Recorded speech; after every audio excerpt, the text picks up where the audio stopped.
Tell me you love Beyblades without telling me you love Beyblades. Ito ang mga luma kong Beyblades, kasama na rin ang kanyang mga launcher.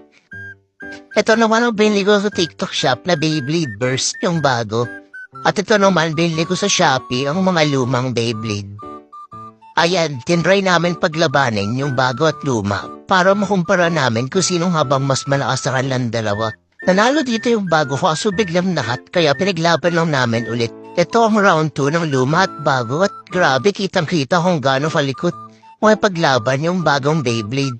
Kaya dito makikita natin kung paano tinalo ng bago yung luma. Kaya nang pangalawang laban ng luma at bago at grabe, nag-burst talaga yung bago. Ito ang game 3 na magko-conclude sa best of 3 ng luma at bago.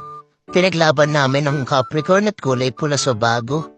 At ayan, natalo pa rin ng Beyblade Metal Fusion ang Beyblade Burst sa kanilang laban.